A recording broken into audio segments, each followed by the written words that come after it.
이번 주에는 한반도를 중심으로 어떤 외교 안보 사안들이 발생했을까요?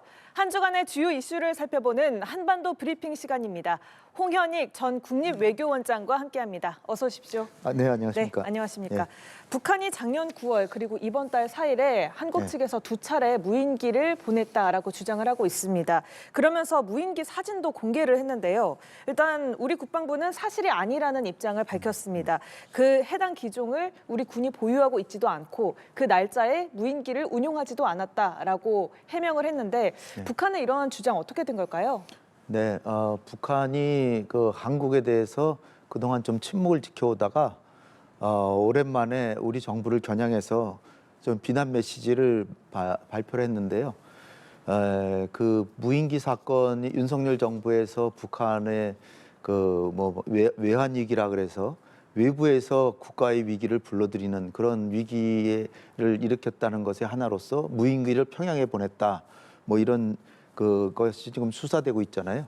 그런데 북한 입장에서는 우리 정부가 계속해서 화해협력하자, 또 뭐 서로 존중하자, 그리고 대통령의 3대 원칙을 보면은 흡수통일하지 않겠다. 네. 우리가 북한을 해코지하지 않겠다. 이렇게 했는데 그건 말뿐이고 실제로는 무인기를 또 보냈다. 네. 그래서 자기들도 믿지 못하겠다는 식으로 보냈다는 거죠. 근데 이게 요번에 이달 4일뿐 아니라 작년 9월에도 보냈다. 두 차례 보냈다 그러면서 시간과 어느 곳에서 이륙하고 어느 곳을 정찰하고 뭐 했는데 하는 게 강화도하고 파주 두 군데를 얘기를 하면서요. 그동안에 찍은 사진이나 그다음에 그 무인기를 자기네들이 이제 추락시켜 가지고 그 잔해를 찍은 사진, 그다음에 그 촬영한 뭐 촬영 기기라든지 뭐 이런 것들을 다 공개를 했어요. 사진 네. 20장 정도를. 네. 그러면서 한국이 마치 겉으로는 화해하자 그러면서 실제로는 이중 행동을 하고 있다. 뭐 이런 얘기예요.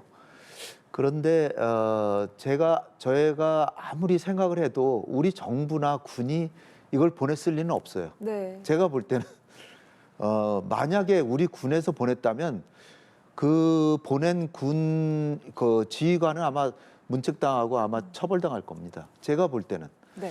그렇기 때문에 우리 군이 의도적으로 이걸 했을 가능성은 저는 거의 없다고 보고요. 그런데 이제 민간에서 했을 가능성은 배제할 수는 없죠. 근데 일단 조사해 보니까 하여튼 우리 군이 운영하는 그 무인기도 아니고, 그러니까 그 그 비행기 자체가 무인기 자체가 우리가 운영하는 거랑 다르다는 거죠. 그리고 그날 무인기뿐 아니라 항공 훈련이나 뭐 이런 것을 일체 우리는 한 적이 없다. 네. 그러니까 우리 군의 입장은 적어도 우리 군은 아니고 그날 우리 항공에서 이렇게 날아간 것은 전혀 우리 군이 한 적은 없고, 그런데 아직의 가능성은 민간에서 할 가능성은 아직은 있죠. 근데 이제 북한이 주장한 거에 따르면 그 민간인 통제 구역에서 이륙했다는 거예요. 그러니까 만약에 우리 민간에서 누가 했다면 거기를 위법한 행위로 들어가 가지고서는 날렸겠죠. 네. 근데 그럴 가능성은 배제할 수는 없어요. 아직은. 그런데 그러니까 일단 우리 군에 대해서 군은 여기엔 무고하다라는 그런 입장이고요. 제가 생각하기에는 좀 더 우리가 더 적극적으로 나가야 될 필요가 있을 것 같아요. 북한이 네. 이거를 첫 번째 가능성은 북한이 조작해서 거짓말했을 가능성도 있고요. 두 번째는 그 우리 민간이 우리 정부나 공공 권력하고는 상관없이 민간에서 남북 관계를 훼손하기 위해서 누군가 보냈을 수는 있죠. 뭐 전단 살포하듯이. 네. 그럴 가능성은 남아 있는데 거기에 대해서 우리가 계속적으로 조사한다고는 했거든요. 근데 조금 더 나가서 우리가 조사할 테니까 전문가를 보낼 테니까 좀 더 자세한 정보를 달라. 그런 얘기를 한번 했으면 좋겠어요, 저는. 네. 지난번에 우리가 휴전선의 경계선도 희미해져서 북한군이 자꾸 넘어와서 자칫하면은 충돌이 벌어질 수 있다. 거기에 대해서 군사회담 하자 그랬잖아요. 그러니까 이 문제도 이게 우리가 하지도 않은 일을 가지고 북한이 공연히 트집을 잡거나 아니면 우리 민간에서 했으면은 그 민간을 색출해서 법에 따라서 뭐 처벌을 해야 된다면 처벌을 하고 앞으로는 하지 못하도록 해야 되겠죠. 그게 우리가 할 테니까 우리는 진짜로 남북 간에 이렇게 화해와 협력을 할 그 의도를 갖고 있지만 우리 군이 하진 않았고 민간에서 혹시 했다 그러면 마땅히 색출해서 앞으로 못하게 하고 처벌이 해야 된다면 하겠다라는 의도까지 보여준다면 북한의 입장은 우리를 좀 의심할 가능성이 좀 더 줄어들겠죠. 예. 그리고 이걸 계기로 남북 간의 대화가 될 수도 있는 거예요. 거꾸로. 우리 전문가를 북한이 받아들인다면. 그렇기 때문에 우리의 의도를 보다 명확히 보여주는 게 좋지 않은가. 서로 오해의 여지를 남기지 말고 우리 군으로서는 있을 수가 없는 일이다라고만 하는 것보다는 한 단계 더 나가서 우리도 그런 일이 있다면 밝히고 싶고 앞으로는 이런 일이 없도록 해서 남북 간의 관계를 개선하고 싶다라는 의지를 우리 군도 좀 보여줬으면 하는 게 제 마음입니다. 네, 말씀하시는 동안 계속해서 북한이 공개했던 그 사진 속의 무인기 사진을 보여드렸었는데 네. 일단 외관상으로 보자면 이 부품이 인터넷에서 쉽게 구할 수 있는 부품이라고 하더라고요. 네. 취미용, 상업용의 기종으로 보이고 네. 따라서 군용이 아닌 것으로 지금까지 파악이 되고 있는 상황인 건데 네. 만약에 민간이 날렸을 가능성 배제할 수 없다고 하셨으니까요. 네. 이게 군이 한 게 아니라 민간이 날렸다라고 한다고 하더라도 군에서 접경 지역에 무인기 감시에 좀 구멍이 있었다라는 비판을 피할 수 없는 거 아닐까요? 그렇죠. 만약 이쪽에서 날아간 것이 사실이라면 어쨌든 휴전선을 남쪽에서 북쪽으로 통과했을 거 아니에요. 그럼 그걸 계속해서 24시간 감시하고 있는데 그거를 전혀 어떠한 제지나 견제나 아니면 사격이나 그런 걸 해서 떨어뜨리거나 했어야 되는데 그런 게 전혀 없었다고 하면 우리 방어에 지장이 있던 게 아니냐 이렇게 충분히 생각할 수 있고요. 단지 이제 하나 조금 이해가 간다고 하면 사실 우리가 화해협력을 그렇게 정부가 추진하는데 누가 우리가 남쪽에서 북한에 무인기를 지금도 보내리라고 누가 생각했겠습니까? 우리 군도. 그러니까 북쪽에서 남쪽으로 무인기가 넘어오는 거는 당연히 예의주시하고 있겠지만 남쪽에서 북쪽으로 하는 건 아무래도 좀 소홀하겠죠. 그렇다고 하더라도 어쨌든 경계에 빈틈이 있었다라고 하면은 그것은 시정하고 앞으로는 더 강화해야 될 필요성은 충분히 있겠다. 그리고 이게 조금 아까 말씀하셨지만 네. 이게 그 무인기가 알리익스프레스인가 하는 곳에서 쉽게 구입할 수 있다라고 해요. 네. 이게 30만 원에서 60만 원에 살 수 있답니다. 그리고 지금 북한이 얘기한 대로 160km를 비행하고 GPS 자동 합법 장치, 영상 촬영 부품 구입까지 총 다 해도 150만 원 이내로 살 수 있는 무인기래요.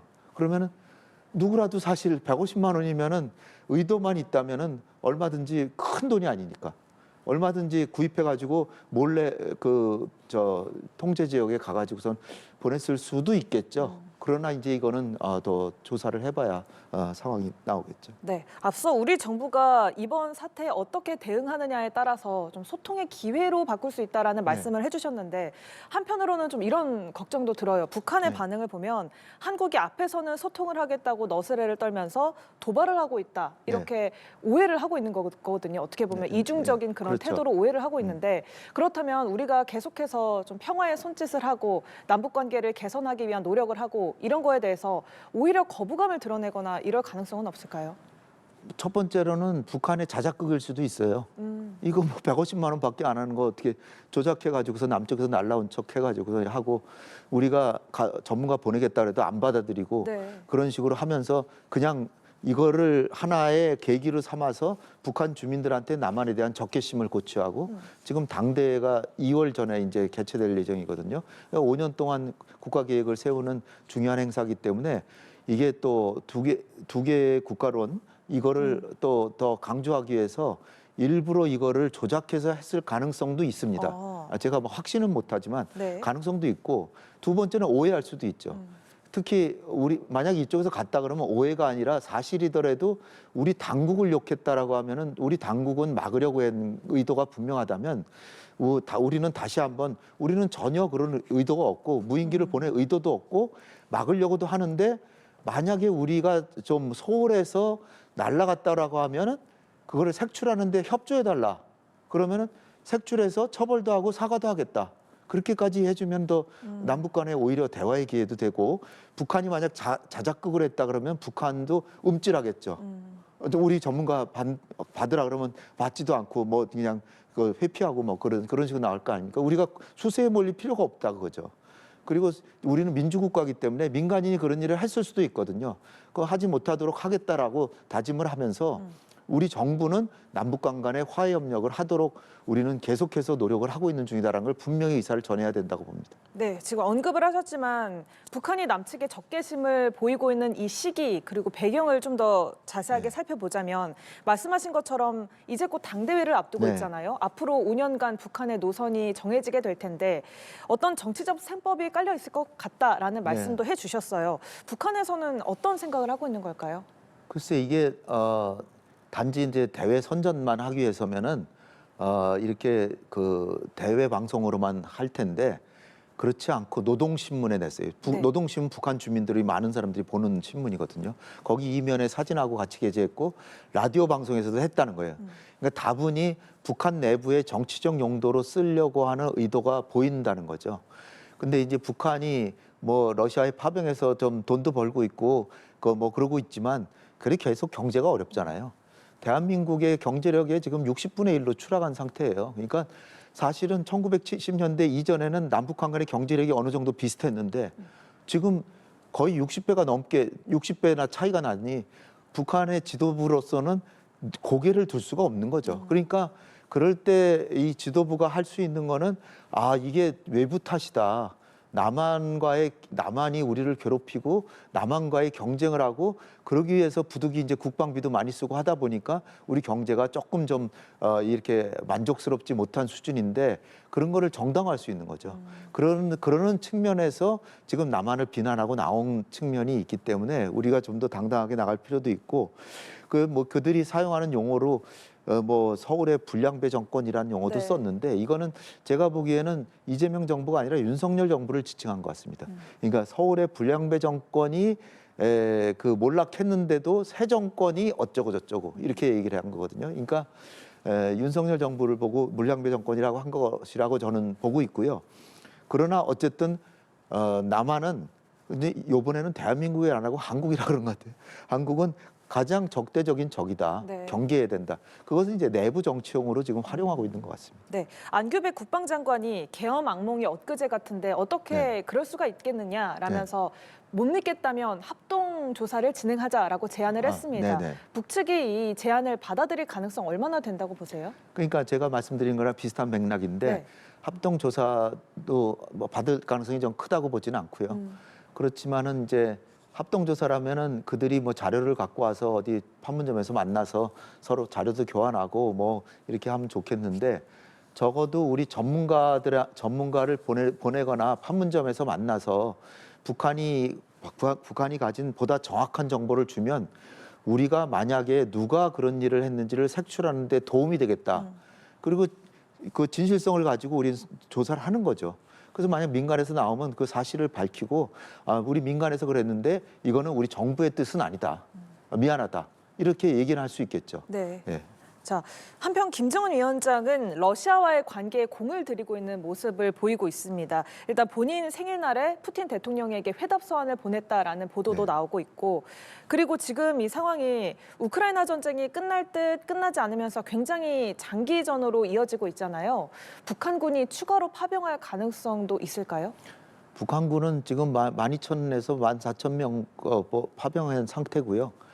거기다가 또 공병을 또 보내가지고 지뢰 제거도 도와주고 그래서 푸틴 대통령이 그 12월 초에 편지를 보냈거든요. 네. 그 연말이 되니까 북한이 도와준 거에 대해서 매우 감사함을 더 느끼고 우리는 계속해서 영원히 유대를 굳게 하자 뭐 이렇게 보냈는데 북한이 이례적으로 12월 초에 보냈는데 12월 23일인가에 발표를 했어요. 푸틴 대통령이 이런 연말 축전을 보내왔다. 그랬는데 거기에 대해서 북한이 뭘 보냈는지는 아직 모르겠고요. 1월 8일인가가 김정은 생일인데요. 네. 그날에 푸틴이 또 보낸 것 같아요. 어. 생일 축하 편지를. 예. 근데 거기에 대한 답신으로 뭘 보냈다는 거죠, 김정은이. 그러니까 답신 편지를 보냈는데 김정은이 한 말 중에 좀 이례적인 게 러시아의 모든 정책을 예. 무조건 지지하겠다. 이게 사실 말도 안 되는 거죠. 다른 나라의 정책을 무조건 지지한다. 우리는 거의 모든 정책을 지지한다. 이런 정도는 모르는데 무조건 지지한다는 건 말이 안 되는 건데 어쨌든 그런 표현을 썼습니다. 그러니까 그만큼 북한하고 러시아의 관계가 예. 계속적으로 간다는 거고 지금 트럼프 대통령이 러우 전쟁을 끝내려고 지금 노력하고 있는데 만약 이거 쉽지 않아 보이고요. 쉽지 않더라도 뭐 올 봄쯤에 만약 끝난다고 하더라도 북한군이 다 바로 철수할 가능성은 별로 없습니다.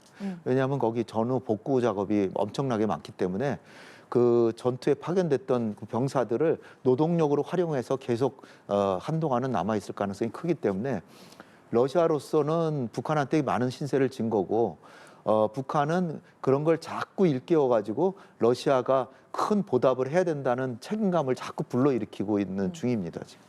네, 이재명 대통령이 중국 국빈 방문을 마친 지 엿새 만에 이번에는 일본을 찾습니다. 일단 한일 관계 같은 경우에는 셔틀 외교가 복원됐다라는 네. 평가가 나오고 있는 상황인데 반면에 또 중일 관계를 보면은 굉장히 갈등의 최고조에 달하고 있는 상황이잖아요. 네.